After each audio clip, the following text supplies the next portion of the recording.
there is only one way to get respect, and that is to earn it. And you earn it fast and solid when you do the right thing in tough times despite grave personal inconvenience. Now, that is the topic and context of my video today. My name is Priya Kumar. I'm a motivational speaker, author, and screenwriter, and it's a pleasure to be connected with you.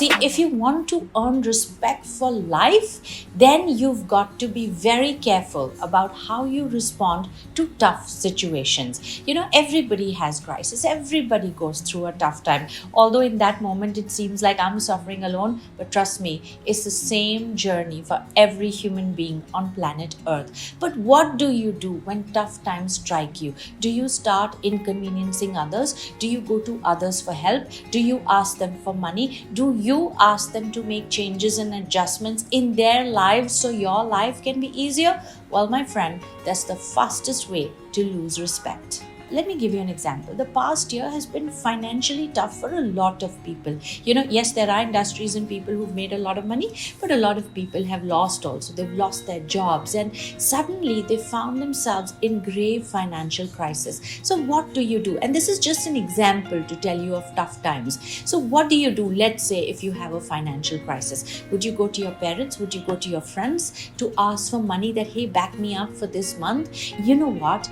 Don't miss the point of the crisis or the challenge, and that is to teach you a lesson you have missed and to urge you to grow. See, this financial crisis that has come now, sure, your friends will back you up and your family will back you up, but does their help guarantee it will not happen to you again? How did it happen to you? What did you miss? What did you miss to be prepared for? What more do you need to do so that this situation never comes in your life again? Now, you know what? If you do not go through that inconvenience, if you do not personally overcome that challenge, it will come in your life in bigger proportions again and again and again. And that is the truth. It's not because I say so, because that is how it is. So let's say you are struck by a financial challenge. What do you do then? Find within you first the resource to solve it. I'm sure you have savings. I'm sure you have money stashed away. I'm sure you have things that you can sell. Now imagine if you're in a tough spot, okay, and you break your savings and people around you are watching. They see you suffer and they see you solve it. Tell me, first of all, they will have very high respect for you, and then they themselves will come forward to help. See, it's a different thing versus you going to them and they offering, because it's human instinct. We don't like to see people close to us suffer. We want to stand up and help. And now that help is different. Getting help is different than asking for help. So in this instance, find the money first within you and allow yourself to be inconvenienced. Allow the discomfort. Allow that, glitch in your heart. How did this happen to me? Because, when you go to the bank and break your savings, oh my God, it's a big deal. There's a lot going on in your mind. How did this happen to me? Why did this happen to me? What have I missed? Use that. That is the purpose of the challenge, to put your attention inward, to help you grow. And you know what? When you do that and you realize you got no more savings left, you will gear up, you will speed up, you will do whatever it takes to put your life back on track. And that is the purpose fulfilled of the challenge. And look, even if your friends helped you out, okay, haven't you helped somebody out? Haven't you given money to somebody? Tell me, be honest, as much as you helped that person, did it inconvenience you? Hey, you had stored that money for yourself. There's no guarantee the guy's going to give you the money back. You don't know when he's going to give it back to you. And now you're also answerable to 3-4 people. Why did you give the money? When will he give it back? You understand? You underwent that inconvenience. Why not that fellow? And when it comes to you, understand that even the person who's going to help you out is going to take out time, money, sanity, and so many other adjustments in his life. It's your challenge, Baba. You learn. Why are you teaching him a lesson? They never lend money, it will never come back, and so on. let's say, for example, you're sick, okay, you have a viral infection. Now you have two options. One is pop a pill and get rid of the symptoms and pretend to feel good and better and healthy.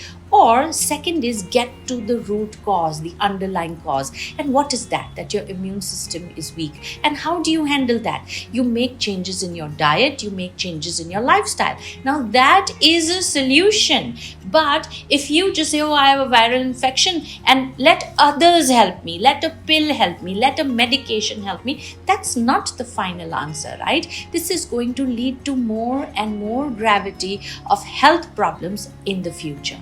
And in the same way, we are expecting others to help us. That you be inconvenienced, Baba, you help me, you go through the trouble, but I'm not going to look inward. I'm not going to make adjustments in my life. I'm not going to change my lifestyle. I'm not going to change my attitude. But should problem come, I have so many people around to help me. That is not the path to respect. And you know what? If you don't use the challenges and problems that come our way to fulfill their purpose of teaching us a lesson, so that we can grow beyond that, we can discover in ourselves greater things and toward a better life, then with all of these problems eventually multiplying, I tell you, it will strip you of your self-respect, it will strip you of your morale and confidence. And eventually that is the path not of respect, that is a path of becoming a liability. And people do not like people who are forever asking and never changing themselves. And look, I'm a firm believer that challenges and problems come to honor us. They come to teach us to be better people. Don't pass off that opportunity. Don't palm it off to others. And if you have read any of my books, the underlying message is take responsibility for your lot. Take responsibility for whatever is happening to you. You are the answer to your prayers, not somebody else. You are the best solution to any challenge that life has offered you. Use that. That is the only truth. And like I said, do not miss that opportunity. Because you know what? Because if you do that, you will not grow. And the people around you will grow to lose respect for you and avoid you. I hope this helps. It's my pleasure to be connected with you, to be able to be useful in your purpose. Do write in the comments what you think about this video. Do write about your concerns, and I would be happy to help. So until next week, this is Priya Kumar signing off. Bye-bye.